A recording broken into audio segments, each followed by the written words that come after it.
Welcome to the second Economics of Identity conference here in London.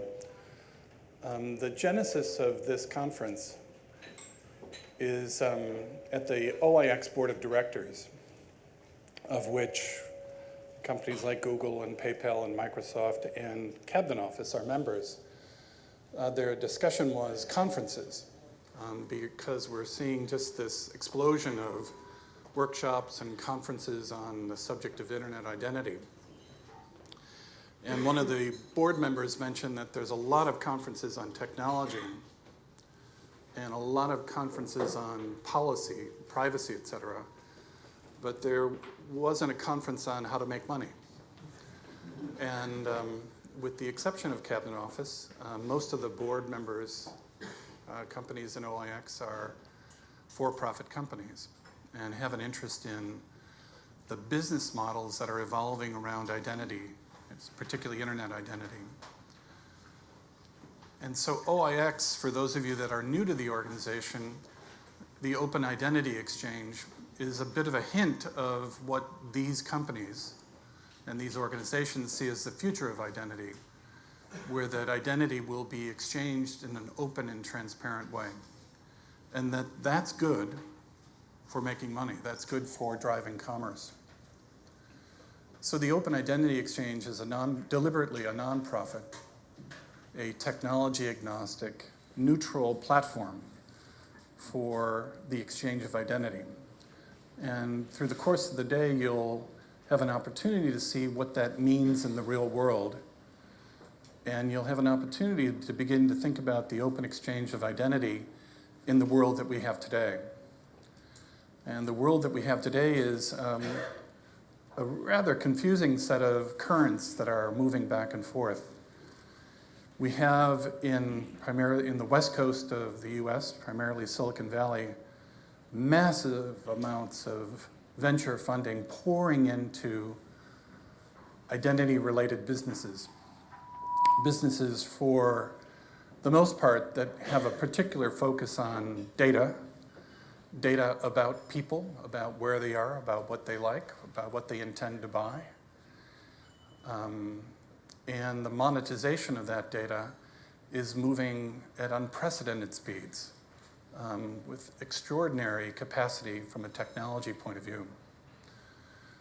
What hasn't happened is that policy and trust hasn't kept up with that powerful economic and technical engine that we have today. The unique opportunity that occurs right here in London and right now in 2016 is that the other driving force around identity, around the use of data, is that of the role of government, the rightful role of government to protect the privacy and security of its citizens.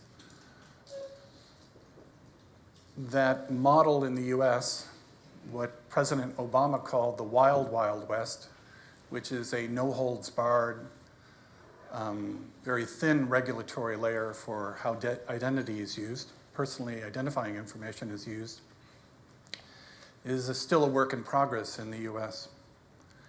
And it's a work in progress here in the UK and in Europe that has, I think, particular importance.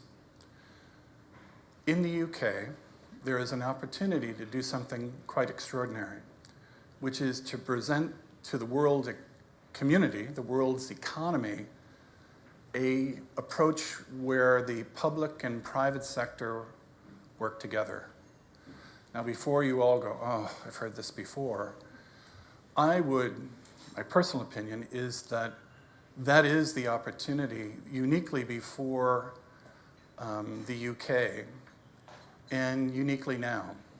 Why now? One reason of many is that the UK Verify program, which I think of as an experiment unprecedented in scale and scope, will bring the notion of identity to every UK citizen over the course of the next year, 2 years, 5 years, by asking them to make a choice. To choose a commercial identity provider to act on their behalf, to act as an agent, act as a partner for how their relationship and their data is to be exchanged with the government for government services. So the Verify program will be a catalyst. I think it'll trip a set of dominoes that will allow the population at large here to begin to think about identity, to think about who they trust to share their data with, and how that data is to be shared on an unprecedented scale. So the opportunity for the people in this room, all of you who are involved in identity in one way or another, is to watch the Verify program and see how it plays out into the marketplace. Into a marketplace that at the same time, you'll hear later, is becoming increasingly insecure. Kim Cameron and I were talking about what is now several years old, but how do you operate trusted services in a zero trust environment? An environment where best practice is that you can't trust anyone. You can't trust a website, an email address, an employee, because the fraud rates and the technology around identity has become such a mixed bag of tremendous capability at a time of distrust. And I think about trust in terms of the reliability and repeatability of experience.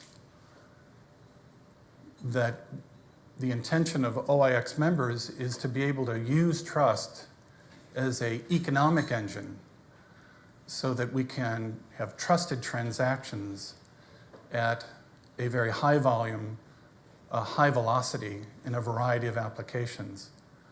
We want to be able to do that in a trusted way. And trust in this way means that all the stakeholders have knowledge of or the opportunity to see how their data is being used, for what purpose. So today is organized around the economics of identity. It's organized to give you a sense of the state of play here in the UK and in Europe about how these different dynamics are rolling around in the marketplace. And so the way that we've constructed the agenda is really with 4 points of the compass, if you will.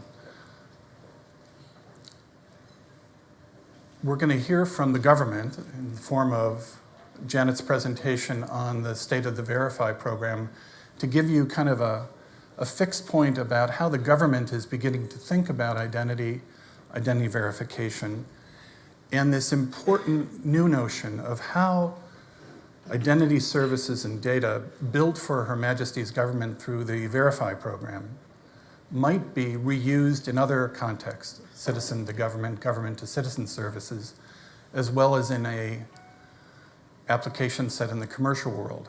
How do we do that? How do we afford the kind of transparency? How do we recognize the rightful role of government to protect the privacy and security of its citizens and still use identity as this economic engine that can create more jobs, more value here in the UK economy? You'll also hear from one of the leaders in the private sector, Kim Cameron, who has a long history of a technology approach, but I think some fairly well-established credentials when it comes to privacy. So by looking at the state-of-the-art in the government through the Verify program, and the state-of-the-art through Microsoft and some of the announcements that Kim will be talking about, we'll be able to see the public and private sector's notions of identity at scale. You'll also hear two presentations about what can we do about it? How can we operationalize these concerns? Because we'd like you to leave today with a sense of what's next, of what can I do, where can I go to further tease out the economics of identity in a way that is privacy protecting and secure. We'll hear two research papers, one by Emma Lindley, who has spent the better part of the last 6 to 7 months asking the public sector leadership here in the UK how they would like to see, what kind of a system would they like to be part of, where the public and private sector can agree upon a set of rules of the road for how identity data is to be used in a government and commercial context. We'll also see a very interesting paper by Andy Hindle, which will propose a test bed where new ideas and new technologies that involve the use of personally identifying information can be tested in a transparent way, in a way so that we can look at a lab or look at a test bed and say, yeah, we think we understand the different dimensions of how this data moves from point A to B to C. And by understanding that, we can have a much easier time creating the rules, the governance, that map onto the tools, the technology, to create a system that works for the public and private sector here in the UK.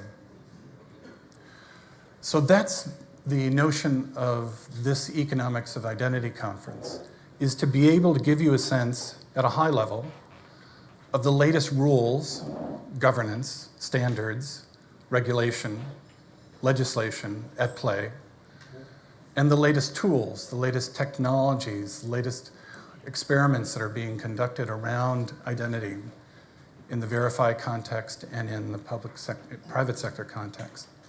So it's that mashup, if you will, that is the focus of today. And in order to drive the agenda, we've got a particularly, Tip, do you want to come up? Thank you so much. We had, at the very least, the need for what I call an agenda Nazi. We needed somebody that kind of moved us through the day, and it would really act on your behalf to kind of poke at the presenters, to really find where the real action-oriented pieces of their presentation might be.